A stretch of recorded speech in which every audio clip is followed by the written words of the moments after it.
नमस्कार।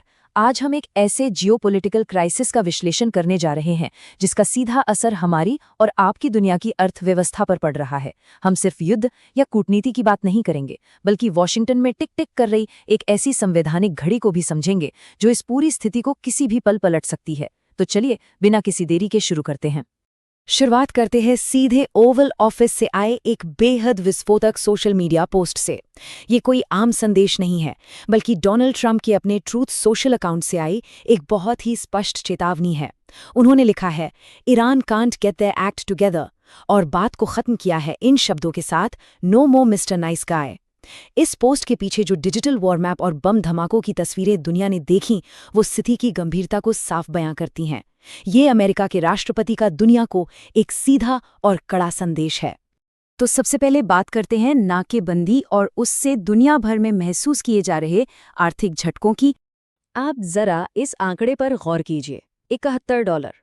दुनिया के तेल व्यापार की सबसे अहम नस यानी स्ट्रेट ऑफ हॉर्मुज पर जब लंबी नाकेबंदी की खबर आई तो ग्लोबल मार्केट में जैसे हड़कंप मच गया। ब्रेंट क्रूड ऑयल की कीमतें तुरंत उछलकर $71 प्रति बैरल तक पहुंच गईं। और सच कहूं तो ये उछाल महज एक संख्या नहीं है, ये दुनिया भर की अर्थव्यवस्थाओं के लिए बजने वाला एक बहुत बड़ा खतरे का अलार्म है। चलिए अब ग्लोबल ऑयल मार्केट से हटकर अमेरिका के अंदर चलते हैं, जहां $1.5 ट्रिलियन के डिफेंस पुश की तैयारी हो रही है। अमेरिका के सेक्रेटरी ऑफ वॉर पीट हेग्सेथ ने अमेरिकी कांग्रेस के सामने जो मांग रखी है वो वाकई हैरान करने वाली है। $1.5 ट्रिलियन का भारी भरकम रक्षा बजट। उनका तर्क बिल्कुल सीधा है। अगर अमेरिका को इस मुश्किल वक्त में दुनिया भर के अलग अलग मोर्चों पर अपनी सेना का बेजोड़ दबदबा बनाए रखना है तो रक्षा बजट को इतना बड़ा करना ही होगा। और अगर हम इस बजट के ब्रेकडाउन को समझें तो पूरी रणनीति शीशे की तरह साफ हो जाती है। इस $1.5 ट्रिलियन में से सीधे $750 बिलियन सिर्फ और सिर्फ नौसेना के जहाज़ों के लिए मांगे गए हैं। इसके अलावा नए जेट्स और गोल्डन डोम सिस्टम की खरीद भी इसी में शामिल है। अब आप ही सोचिए, जहाज़ों पर $750 बिलियन खर्च करना केवल अपना बचाव करना नहीं है, ये एक लंबी चलने वाली आक्रामक रणनीति यानी एक लॉन्ग टर्म ऑफेंसिव स्ट्रैटेजी का बहुत ही मजबूत संकेत है। लेकिन यहाँ जो विरोधाभास है उसे समझना बहुत जरूरी है। प्रशासन की मूल योजना तो असल में रक्षा खर्चों को कम करने की थी।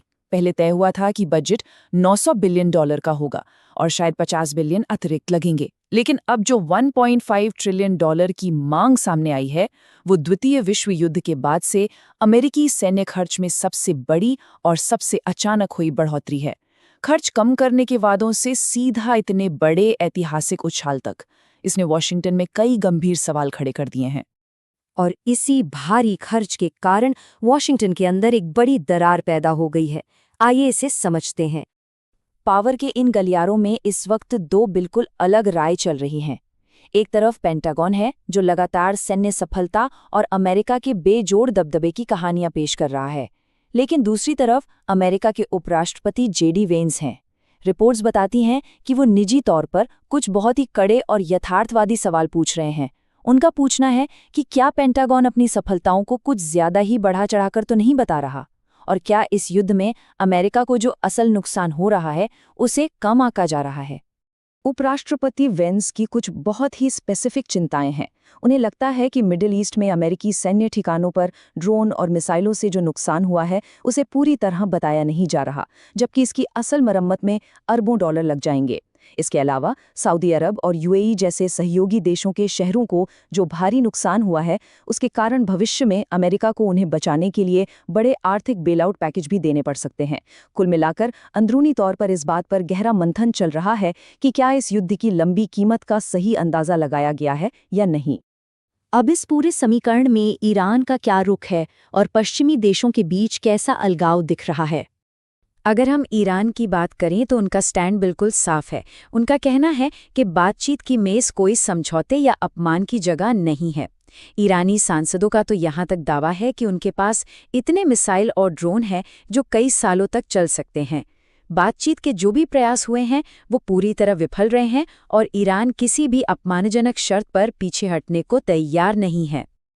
और इसका असर अमेरिका के पुराने दोस्तों पर कैसे पड़ रहा है, जरा इस बयान पर गौर करें। यूके के प्रधानमंत्री कीर स्टारमर ने स्पष्ट कर दिया है कि वो अपने देश को कभी भी ऐसे युद्ध में नहीं घसीटने देंगे जो उनके हित में नहीं है। ब्रिटेन का इस तरह खुद को अलग कर लेना कोई छोटी बात नहीं है, ये एक बहुत बड़ा जियोपॉलिटिकल शॉकवेव है। इससे ये साफ दिखता है कि इस पारंपरिक पश्चिमी गठबंधन में दरारें आ रही हैं और अमेरिका कूटनीतिक रूप से काफी अकेला पड़ता जा रहा है। और इन सबके बीच वॉशिंगटन में टिक टिक कर रही है एक 60 दिन की संवैधानिक घड़ी, जो अब अपने चरम पर पहुंचने वाली है। हम बात कर रहे हैं 1973 के वॉर पावर्स रेजोल्यूशन एक्ट की। ये अमेरिका का एक ऐसा कानून है जो साफ कहता है कि कोई भी राष्ट्रपति बिना अमेरिकी कांग्रेस की औपचारिक मंजूरी के 60 दिनों से ज्यादा समय तक कोई सैन्य कार्रवाई जारी नहीं रख सकता। ये सिर्फ कोई सलाह नहीं है, बल्कि एक पत्थर की लकीर जैसी कानूनी समय सीमा है। इस टाइमलाइन को थोड़ा और करीब से देखते हैं। डे 1 यानी पहले दिन से बिना संसदीय मंजूरी के ये सैन्य कार्रवाई शुरू हुई। अब वो 60 दिन का कड़ा निशान बहुत तेजी से करीब आ रहा है, जहां कांग्रेस की मंजूरी बिल्कुल अनिवार्य हो जाएगी। हाँ, राष्ट्रीय सुरक्षा को कोई बड़ा खतरा होने पर 90 दिन तक का संभावित विस्तार जरूर मिल सकता है, लेकिन ये शुरुआती 60 दिन की डेडलाइन ही प्रशासन की सबसे बड़ी राजनीतिक परीक्षा है। तो असल में होगा क्या? जैसे ही ये 60 दिन पूरे होंगे, चक शुमर जैसे वरिष्ठ नेता एक फॉर्मल वोटिंग के लिए बहुत भारी दबाव बनाएंगे।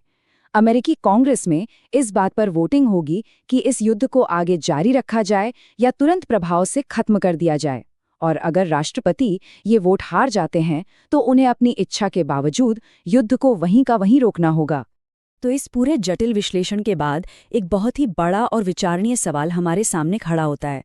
मान लीजिए अगर कांग्रेस अपनी शक्तियों का इस्तेमाल करके इस युद्ध को जबरन खत्म करवा भी देती है, लेकिन स्ट्रेट ऑफ हॉर्मुज़ की नाकेबंदी वैसे ही बनी रहती है, तो इस आपस में जुड़ी हुई ग्लोबल इकोनॉमी का क्या होगा? सैन्य रणनीति और वैश्विक अर्थव्यवस्था का ये संतुलन बहुत ही नाजुक है। सोचने वाली बातें हैं ना? आज के इस विश्लेषण में हमारे साथ जुड़ने के लिए आपका बहुत बहुत शुक्रिया।